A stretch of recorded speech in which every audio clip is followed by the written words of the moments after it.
Hello, Hasan law study में आपका स्वागत है। आज की इस वीडियो में हम चर्चा करने जा रहे हैं संविदा सेकंड में, कॉन्ट्रैक्ट सेकंड में क्षतिपूर्ति की संविदा के बारे में। देखिए, संविदा सेकंड में क्षतिपूर्ति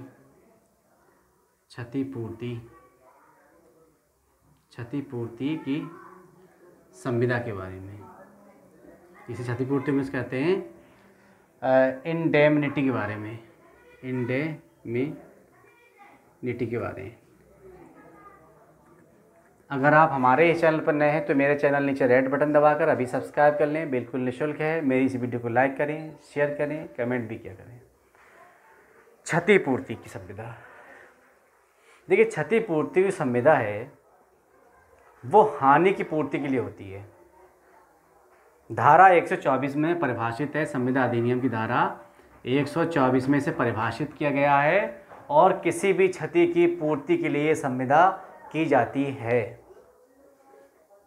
परिभाषा में दे रखा है कि क्षतिपूर्ति की संविदा एक ऐसी संविदा है, किताबी लैंग्वेज में, कि क्षतिपूर्ति की संविदा एक ऐसी संविदा है जिसमें एक पक्षकार दूसरे पक्षकार को, एक पक्षकार यानी दो पक्षकार, इसका मतलब ये हो गया इसमें दो पक्षकार होते हैं। कितने? दो पक्षकार होते हैं, ठीक। जिसमें एक पक्षकार दूसरे पक्षकार को, ठीक, स्वयं वचनदाता के आचरण से, जो वचनदाता जो जिम्मेदारी लेगा, तो वचनदाता के आचरण से या किसी अन्य व्यक्ति के आचरण से, दूसरे व्यक्ति के भी आचरण से, ठीक, दूसरे व्यक्ति के आचरण या अन्य व्यक्ति के आचरण से उस दूसरे पक्षकार को, दो पक्षकार होते हैं ना, उस दूसरे पक्षकार को हुई हानि से बचाने का वचन देता है, वो क्षतिपूर्ति की संविदा कहलाती है। एक क्षतिधारी होता है इसमें, क्षतिपूर्तिधारी, ठीक, क्षतिपूर्तिधारी होता है और एक होता है क्षतिपूर्तिकर्ता। क्षतिपूर्ति करता होता है, इसमें दो पक्षकार होते हैं। इसे क्षति हुई होती है और ये क्षति की पूर्ति करता है, ठीक। इसमें दो पक्षकार होते हैं। ये कहा जाए कि ये किसी हानि या किसी उत्तरदायित्व की पूर्ति करता है। अगर किसी की हानि होती है किसी पक्षकार को, उस हानि की पूर्ति करता है, या कोई उसने उत्तरदायित्व है जो उसका, उस उत्तरदायित्व को वो पूरा करता है। जो एक व्यक्ति से हुआ हो और जो एक व्यक्ति से हुआ हो वो उत्तरदायित्व किसी करार के द्वारा हुआ हो, करार के द्वारा भी हो सकता है, करार का परिणाम भी हो सकता है वो, कि या तो करार के द्वारा हुआ हो, करार से मतलब कुछ समझौता, ठीक, कोई संविदा, तो उस करार द्वारा हुआ हो, या नहीं भी हुआ हो, जब नहीं करार हो गया हो, उसे नहीं भी हुआ हो, तो भी वो उस क्षति की पूर्ति के लिए उत्तरदायी माना जाएगा वो पक्षकार, ठीक है। अच्छा, इस तरह की जो इस तरह की संविधाएँ होती हैं, क्षतिपूर्ति संविदा, वो स्पेशली बीमा की होती हैं। बीमा की, देखिए, बीमा संविदा होती है वो इसी तरीके की होती है। जो बीमा संविदा होती है वो क्षतिपूर्ति वाली होती है। साफ साफ इसमें कहा जाता है कि आपकी गाड़ी अगर डैमेज होती है तो उस डैमेज, उस क्षति की पूर्ति हम करेंगे, कंपनियां कहती हैं, वो पक्षकार कहता है। तो कौन करेगा? जब गाड़ी डैमेज होगी तो दूसरा पक्षकार करेगा, जिसने गारंटी ली है, जिसने उत्तरदायित्व लिया है, जिसने अपने ऊपर कहा है कि हम देंगे उस क्षति की पूर्ति को करेंगे, हम जो हानि होगी हम उसे पूरा करेंगे, तो दूसरा पक्षकार उसे पूरा करता है। यही कहलाती है क्षतिपूर्ति की संविदा।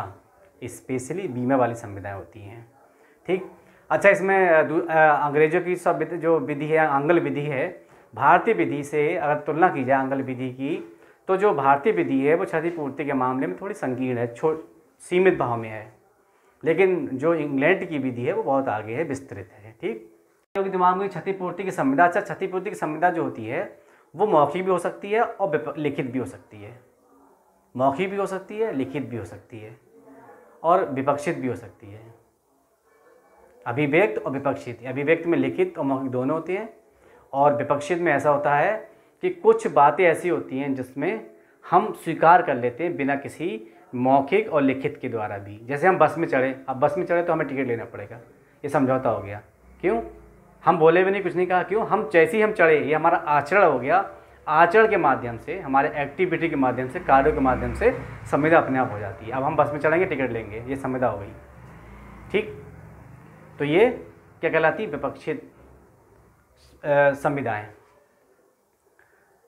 विपक्षित संविदा के माध्यम से भी संविदा होती है। अब जो क्षतिपूर्ति की संविदा, उसके प्रभाव क्या होंगे? देखिए, क्षतिपूर्ति की संविदा का प्रभाव, क्या प्रभाव होगा? अगर वो संविदा हो जाती है तो उसका प्रभाव क्या होगा? देखिए, पहला प्रभाव ये है कि अधिरोपित खर्च। एक पक्षकार दूसरे पक्षकार को अधिरोपित खर्च देगा। अधिरोपित से मतलब है जो पहले से खर्चे तय हो गए कि अगर क्षति होती है हमारे किसी वस्तु की, आप उत्तरदायित्व लेते हैं, अगर ऐसा होता है तो क्षति की जो पूर्ति आप करेंगे वो हमारे इतने रुपये करेंगे। पहले ही आरोपित कर दिया गया है, इतने 1000 रुपये देंगे आप हमें, ठीक, तो वो खर्च देंगे। दूसरा प्रभाव क्या है? वास्तविक खर्चा। वास्तविक खर्च भी दे सकते हैं। वास्तविक खर्च मतलब जो वास्तव में हमारा खर्च हुआ है उसकी पूर्ति आप करेंगे। जो वास्तव में हमारा खर्च हुआ है, हमने कोई संविदा आपसे की थी कि अगर हमारा नुकसान होता है, हम आपको 10,000 रुपये दे रहे हैं और हमारा घर अगर जल गया तो आप 20,000 देंगे। वास्तविक क्षति हमारी होगी 10,000 की होगी वास्तविक क्षति हमारी। तो आज जो 10,000 है, जो वास्तविक खर्च है हमारा, वो खर्च तो आप करेंगे। बहुत और भी संविदा हो सकती है इस तरीके से भी क्षतिपूर्ति की। तीसरा है मुकदमे का युक्तियुक्त खर्च। अगर जो मुकदमा लड़ा गया इसके लिए, ठीक है, मुकदमे का युक्तियुक्त खर्च, युक्तियुक्त रीजनेबल, जो सही होगा, जो न्यायालय को लगेगा, युक्तियुक्त खर्च। तो अगर मुकदमे का कोई युक्तियुक्त खर्च है, रीजनेबल खर्च ऐसा है, एक्सपेंस, तो वो भी आपको देना होगा। तो ये प्रभाव है इसका। अब क्षतिपूर्ति की अधिकार देखिए, क्षतिपूर्तिधारी के अधिकार। क्षतिपूर्तिधारी कौन होता है? वो क्षतिपूर्तिधारी जिसे नुकसान हुआ है, उसके अधिकार क्या हैं? ठीक, उसके क्या अधिकार हैं? उसके अधिकार 125 में है क्षतिपूर्तिधारी के। इसमें धारा 125 में ये अधिकार दे रखे हैं, ठीक। और ये कहा गया है कि जो क्षतिपूर्तिधारी है उसका पहला अधिकार ये है कि नुकसानी का धन प्राप्त करने का अधिकार। पहला अधिकार है, ऐसे सुन लीजिए, कि नुकसानी को प्राप्त करने का अधिकार। बिल्कुल, जो क्षतिपूर्तिधारी जिसे क्षति हुई है वो अपनी नुकसान जरूर लेगा। उसे जो भी नुकसान हुआ है, आपसे जो भी संविदा हुई थी, उस संविदा के अनुसार जो भी उसे नुकसान हुआ है तो उसकी पूर्ति क्षतिपूर्तिकर्ता करेगा, ठीक। दूसरा अधिकार है जो दावे के प्रतिरोध करने का युक्तियुक्त खर्च है, वही बिल्कुल यही वाले जो प्रभाव है, वही समझ लीजिए, जो प्रभाव है वही उसके अधिकार होंगे एक तरीके से।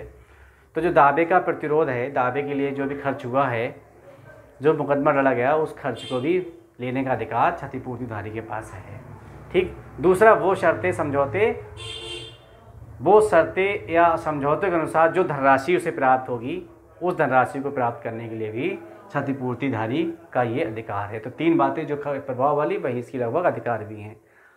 तो आज की इस वीडियो में चर्चा की क्षतिपूर्ति की संविदा के बारे में। अब मिलते हैं अगले वीडियो में, तब तक के लिए बाय। जुड़े रहिए हसन लॉ स्टडी के साथ।